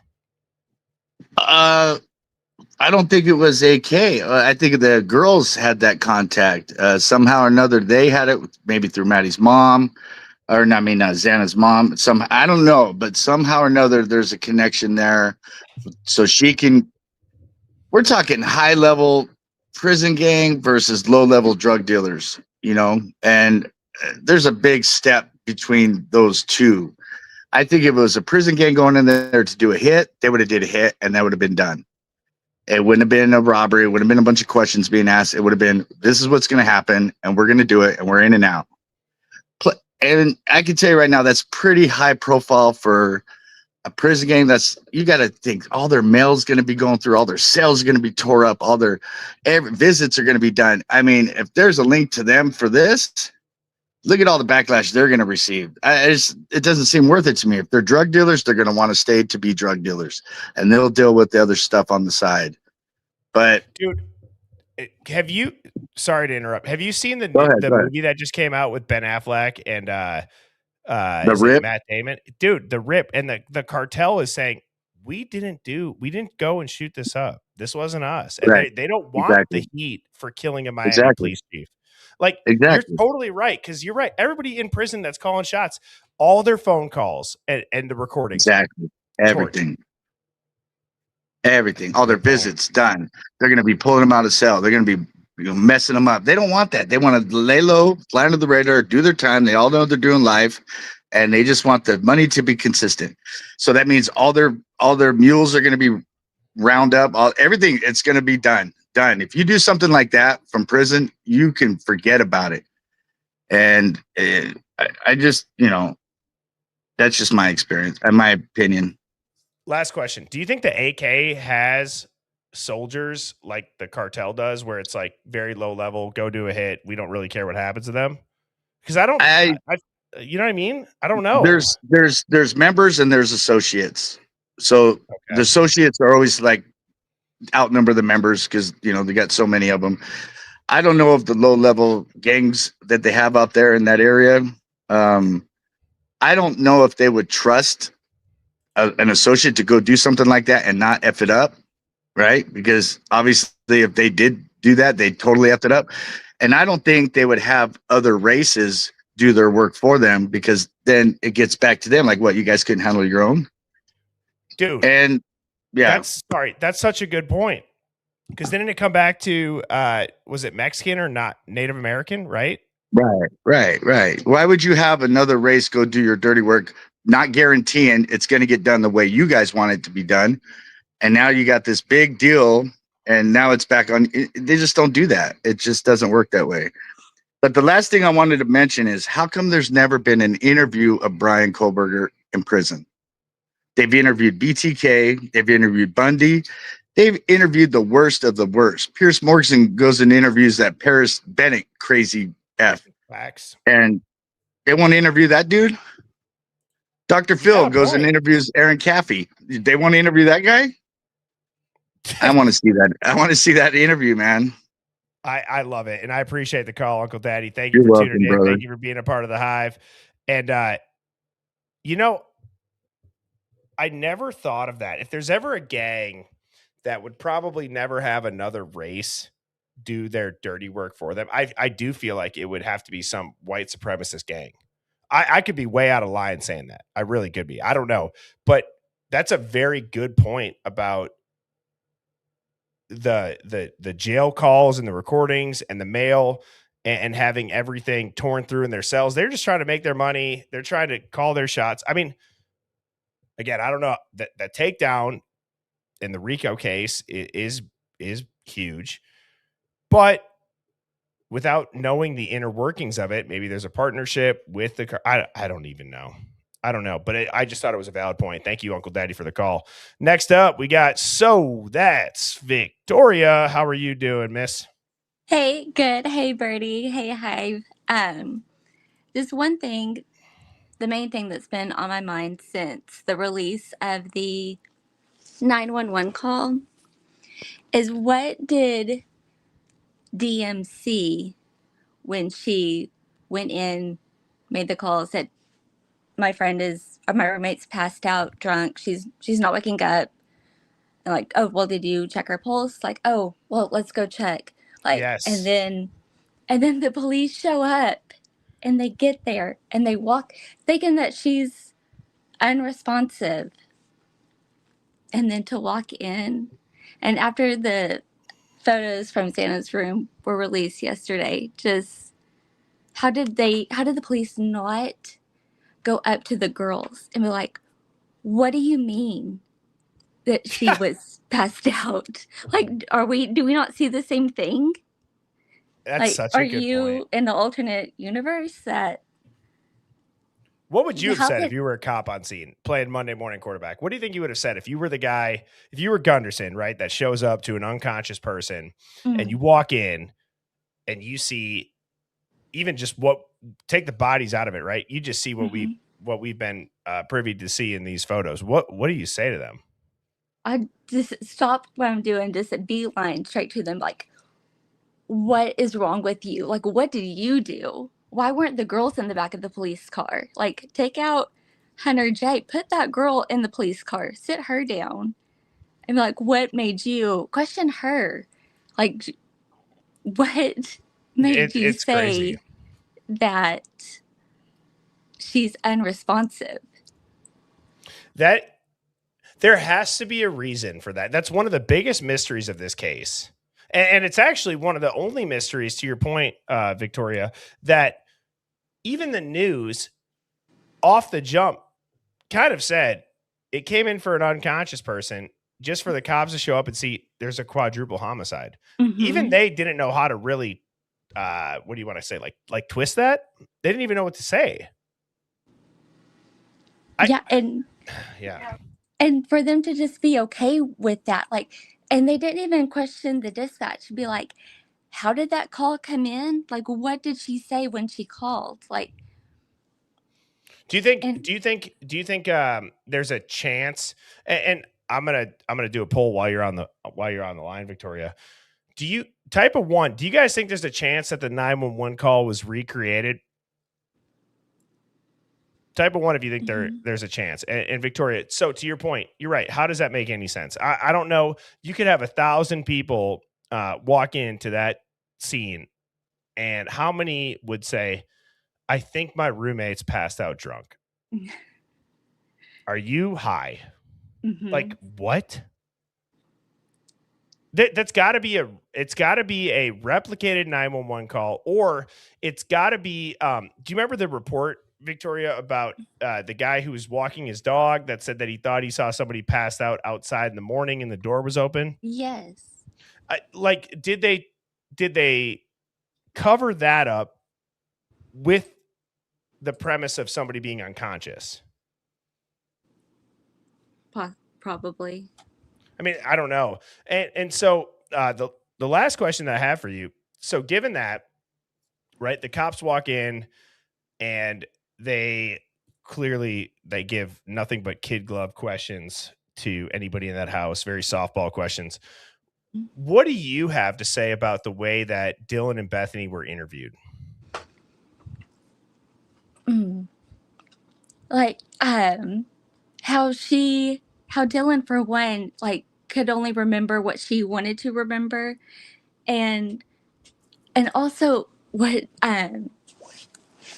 question that popped in my mind is when all the police are in the house and, like, they said, like, oh, I didn't hear anything, when someone could stand in one room, some could stand the second floor below them and could hear exactly what they're saying.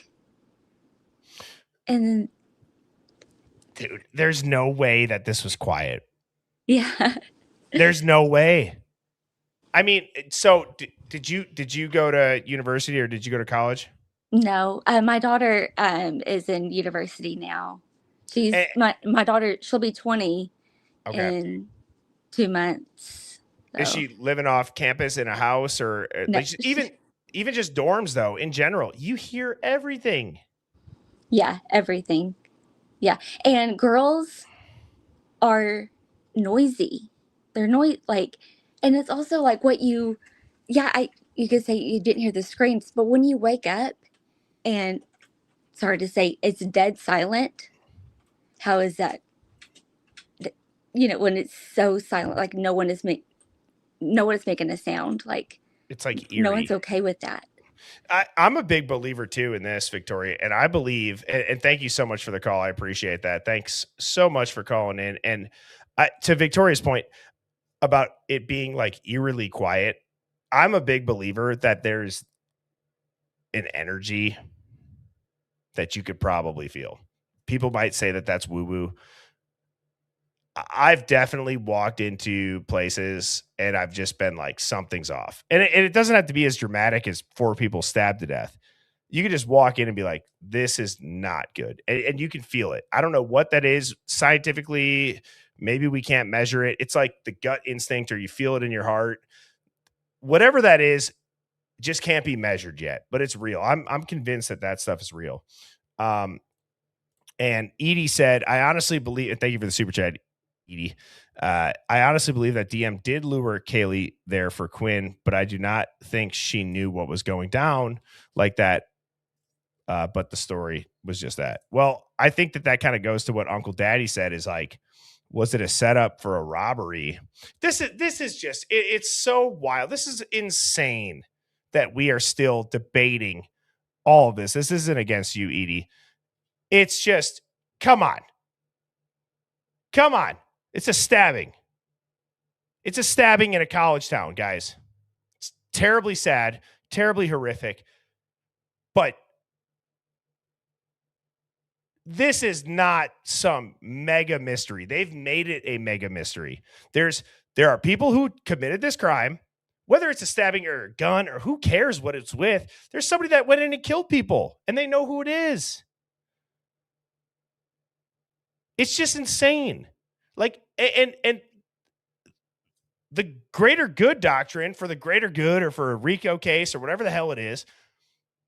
Look, it's getting to a point where they're ruining other people's lives. They're ruining innocent people's lives because people like you and me, we refuse to shut up. We refuse to not dig into it. We refuse to not get the truth. And yeah, a byproduct of that is that innocent people will get dragged into it. You know how you avoid that? Instead of shitting all over internet conspiracy theorists, as you like to call us, misinformation people, you just tell us the damn truth. Is that rocket science? No, it's not. All right. Before I crash out, next up, Estes Crime Maze. How are you doing? Outstanding. Thank you, Bertie. Can you hear me? We got you loud and clear. You got me? Oh, great. Yes, sir. Loving this live again from you. You have the secret sauce, as it were, to lives, and you have obviously an amazing audience and community. I love, Bertie, how in the past you've dug in on the Whitsick angle. I love the fact that, you know, and a lot of the audience should know this too, that a lot of the questions we ask, as you know, and you've shown this, I think you've connected the dots where this very well sure as hell looks like a staged crime scene. So if I may, real quick, the new developments, as you know, on the blood. I mean, to me, it's laughable. You almost have to laugh. These little marks, right? You got this big creator out there that's trying to break down the blood. He's like a forensic scientist. The blood means this, and it's supposed to be a bloodbath, folks, right? So, point being, here's an example. You know, Bertie, full well. What's his name? Johnson. Oh my God, I forget his full name. Hunter. Yeah, thank you. Hunter Johnson, girlfriend Emma. What does he do? He grabs a knife on the counter, sees Xana on the floor, and here's the tell.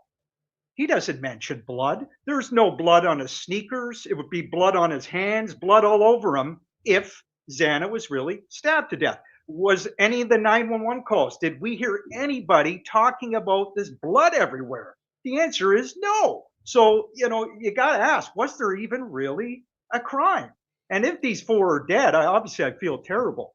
But, and it took me listening partly to you, Bertie, some of those videos. And just a question to you, Bertie, I think you know the answer to this. Under USC Code 31, Whitsick law, can the feds stage a violent event scenario as I'm talking about? Can they do it like an Idaho 4, theoretically? Do you know the answer? I do know the answer. And I actually had a gentleman who was undercover inside the Outlaws, Scott Payne. You guys can maybe see the silhouette of his book behind me. I was fortunate enough to have him on stream a couple weeks after he went on Joe Rogan, actually. And yeah, he said that there are times where there's a murder for hire and they will go to the spouse of, let's say, an angry husband that puts out a hit for his wife. And they say, this is your one chance. Do you want to play ball? We're going to take some photos. We're going to make it look real. So yeah, they can do that, right? That's the truth. You're not wrong. There is a code that legally allows the feds to stage a violent event to protect people's lives. Yes. It's especially, as you know, Bertie, and I think you've said it before, if a confidential informant's been compromised. So I speculate, it's speculation, that the girls, very well, one of them may have been confidential informants. Other people have talked about it, maybe Kaylee. They got loose lips being drunk. Doesn't take much for Maddie. I mean, Maddie and Kaylee are like two peas in a pod, or one person almost. A beautiful bond that they had. So Maddie's going to know most likely. It wouldn't take much for Xana to know what's going on, and that their lives were at risk. And then you connected, Bertie, the U.S. Marshals to this whole thing, this federal operation from day one, from the boxes, from, you know, American Relocation Services to the parent company Serva that's got the Schedule 48 that works with, the feds and government officials. You know, it just goes on and on. U.S. Marshals, and Steve G told us too much. Sometimes they tell you too much, the parents, I believe, Bertie. I don't trust Steve G in my opinion, but he did tell you that the feds had surveillance around the house. So my question is, are the U.S. Marshals that lazy that on their watch, they're not going to know what's going on with those students? They're not going to have a possible pre-planned, you know, extraction removal operation? Of course they are. And there's a huge operation up front. In my opinion, I think they would have rescued those students. I think that's the good news that they did. Well, I agree with that. Let me say something. Anybody, and I've said this a couple of times, so let me reiterate it. Anybody that gets offended about this witness protection theory, please realize that's the best case scenario. That means that there's actual like government programs that came in and they save people's lives and they are able to go and live their life as a new person out of danger. So anybody that gets offended by that is just dumb. That like it worked and we're never going to know. And people go, but why? But why? I don't know, because they were about to get killed. Like, I don't know how to explain it. If you can't get it through your head, you're not going to be able to get it through your head. Second thing, the American, the relocation services. Okay. What was it? Was it United Rental or what was the name of the company of the boxes? Do you remember off the top of your head? I just remember you saying North American Relocation Services. The company went down in 24 hours, it looked like. Yes. Yeah. So, and then that location in Moscow, like 0.7 miles away from the house, was shut down within 11 days permanently. Wow. And then you got people moving mattresses into the back of F-150 pickups. You got, I mentioned that. You got a bunch of crazy stuff. You got stuff being thrown into U-Hauls. I've never seen local PD move any victims and survivor stuff out of a house ever. I had a buddy, rest his soul. He committed suicide. His family had to clean up that stuff. Wow. Or like they had to, not necessarily his family had to, like they hired a service. It was completely separate from the PD. Interesting. I grew up in a very small town, and but no, I appreciate that, and thank you so much, Essie, for the call. I appreciate you, and thank you, Bertie. Thanks for doing what you do, buddy. Absolutely, brother. And I think that the WITSEC angle is interesting. It's interesting. That's what I have to say about that. I hope that it's WITSEC. I said it. I hope that it is. It means people that we think are dead or not. And ideally, the people that were going to kill them got caught. Does anybody disagree with that being the best case scenario? It's like, how is it? And I got Fiji backstage. So I'm going to go ahead and bring her up here in a second, but let me just finish this point. Saying that the roommates should have called 911, that they should have done more, that phase of feeling bad about saying that is over. I made the point. That's like saying 9/11's an inside job. The Vegas shooting's bullshit. Gulf of Tonkin was a false flag. The CIA took out JFK. There's a moment in each of those situations where you're not allowed to say it. That same pressure was applied to questioning the roommates. And now, after the fact, if it's WITSEC, here's the thing. Nobody's trying to expose somebody's protection. But what does need to get exposed is how three-letter agencies operate for the greater good, because there's a diminishing return.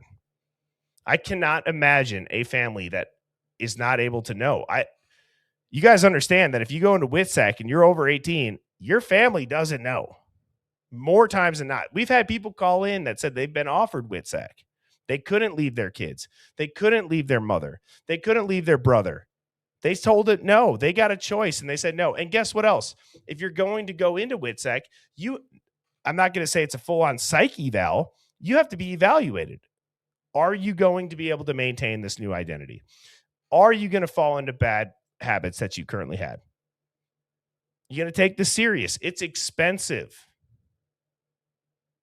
Right? I don't know if that's the case. I think in general, I'm just trying to apply a broad blanket to getting people to realize we live in a smoke and mirrors world, and it's legal. It's legal. As Estes Crime Maze said, you can legally stage a violent event. I've had a dude on the podcast or on my stream talk about it. It is what it is. We voted for it here in the States. We allowed it. You know what I'm saying? Esty, I'm glad to see that your ears didn't get boxed off by Pav. And nonetheless, all right, Fiji, what's going on, girl? How you doing? Hey, good.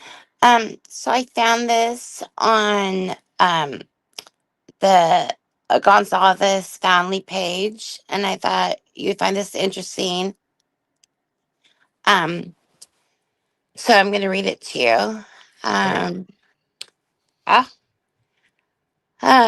Chrissy, I've always been on your side. Want a trial for the truth to come out. I Hey, don't want. Fiji. Oh, yes.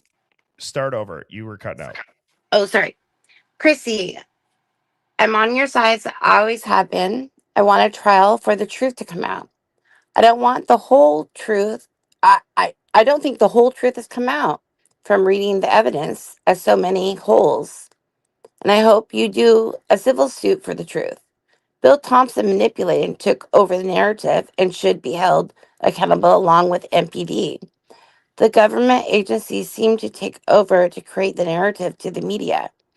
I know there are some podcasters that are rude, but I listened to Lana, Truth and Transparency, and she's been very respectful to the families.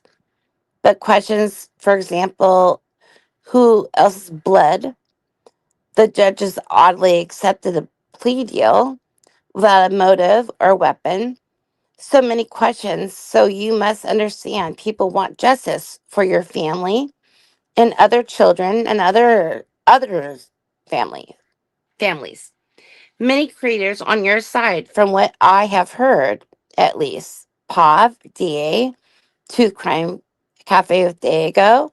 He's very sensitive along with Birdie. If you watch with Lana's, the New Year's show on YouTube. This case isn't going to go away because it didn't go to court, I think, and the documents came out. They didn't add up from my understanding. This is very good post. So Take is that on the care. Facebook? Is that on the Facebook post? Yes, take care. It's been up since January 3rd. So, yeah, let me finish this. It's very good. Take care. I know it continues your hurt, but know their heart is in the right place, in my opinion, from what I've seen. Sending my support and understanding, I want justice for all the incompetence. The prosecution documents that they would have used for evidence bring up many questions along with the MPD non interviews. I don't know how you do it, but keeping you and your family and the others in my prayers. So this has been up for over 2 weeks and they have not taken down Birdie. And that's on, you said January 3rd, right? I'm just looking here quick to see if I can. Yeah, it's on that, and it's under the Gonzalez family page, and it was when it was under the fingerprints or handprints. Okay. So, da, da, da, da, da, da, da, da, I'm seeing, I recently looked at, okay. All right, here we go. So I got it right here. It's just interesting that it hasn't been taken down and they kept it up. To me, it speaks to something. And then the ISP with the leak photos, to me, speaks loudly. Something, all of this speaks loudly to me. To me, it's Whitsack and always has been. Yeah, I mean, I think that theory is still not counted out. I'm scrolling through where on that page was that comment. I got the comments pulled up on screen. I saw at the very top. Okay, let me see if I go back. Oh, see more. Nope. So here's the one with the fingerprints that you're talking about. It said the handprints, the footprints, about the. Can you see the screen right now, Fiji? Yeah. Is it this one? Or maybe because you said January 3rd. I'm on my boyfriend's phone because I'm on. Okay. Because I'm on that one, so I can't see. If it's a reply, then I gotta click through these. Is it talk? Let me see. I can't see the name, but yeah, but it's up there and it hasn't been taken off. Is my point. So it's up there for 2 weeks and not taken off. I think that, and it has all of your names up there as creators. That's my point, that's which is lovely. interesting. Which No, is it is interesting. interesting. You know what I mean? I mean, that's my point to it. You know, here's what I would say to that is it certainly seems, as I'm kind of scrolling through, just in general, if I had to comment on it, and I never do. Okay. I If mean, had to that's a comment good on, thing. what's that? That's a good thing. Well, right. But if I had in general to comment on it from a third party perspective of somebody that's looked into this case, like myself, and as many of you all in here have, it seems like this family wants answers. That's what I'm wondering. Yes. And we're trying to get answers. So maybe by us Maybe not they being, are. maybe by us not being as privy to the inside baseball information type stuff, we go out of bounds. But we don't have the same, I guess, boundaries. We don't know. Exactly. That's what I'm wondering. Nobody, I would say this. I know myself. I'm never trying to disrespect people in general. And I'm not trying to be soft right now. I really, the last thing that I would want to do is cause more pain or more grief. I'm looking for the truth. That's it. And it's a bigger picture. It's a bigger denominator of we are lied to by our mainstream media so much that it just, it shakes me to my core, to the point where I started a channel, obviously, to where we're all, tuned in right now, and we look into stuff. Yeah. So But I don't know. I thought that was really interesting. And the comment earlier too, the Aryan Knights. I live in Washington, and the cartel is, they are very thick, and I used to work, in counseling. I used to work with a lot of clients, uh, with that had connections there, and the Aryan Knights work with the cartel. They don't care about color. So whoever was talking about that has maybe like in bigger cities that has something to do with it, but not where we live. It's not segregated where we live. interesting. So you're saying that, I There's guess, not money here. I mean, like, it's not a money so thing. they have to collaborate in a way, right? Like you're saying that if they want to make money out there, they can't just stick to their own race type thing. Yeah, it's not about race here. That's It's so about weird. money. It's about money here. And you had said, didn't you? I hope this is okay that I'm saying this. You can tell me to shut up if it's not. But didn't you say you had a niece or somebody that's at WSU or Idaho? Yeah, she's friends with Kaylee. She's with Kaylee. That's The crazy. night they were together. You know, they went to the corner club together that evening. Your niece? Mm-hmm. Yeah. Wow. And she was doing a class with Maddie and Jack Showalter in marketing. And so, yeah, there's a connection. My daughter was there at U of I. My son went to WSU. So there's a connection there for me. So obviously, whether you were born and raised out there or not, that doesn't matter. You're familiar with it now, and you're kind of talking about these inner workings. It's always interesting because being way out in the Midwest, I actually consider that area very similar to the Midwest as far as like the way that the cities are, the towns are, the size of the colleges seem to be, very, very close in size. But what we don't have is we don't have like the borders or the like the coastal ports that There's not a Yeah. giant trafficking highway that goes right through it. Yeah. See, I'm on the west side by the border Okay. more, you know. So my kids went to college over on the east side, but yeah. But we live more on the west coast by the beach. Okay. But yeah, so it's different. What do you think's going to come out of this lawsuit? What do you think's going to come out of these crime scene photos? Where do you see So this going? I messaged you earlier on Discord. I wondered if they drop those. I wonder if they drop those photos to possibly take a little bit of the heat off the WSU lawsuit. Almost Because like what now, Claire said, where it's like a well, intentional. now there's going to be now there's going to have they're in trouble now. They now leaked, right? So now there's going to be intent. They're going to get sued. They leaked those photos. Remember? Yeah. They were not to leak those photos. So now there's intent for a lawsuit. So now there's going to take some heat off of WSU possibly. Well, I'm wondering.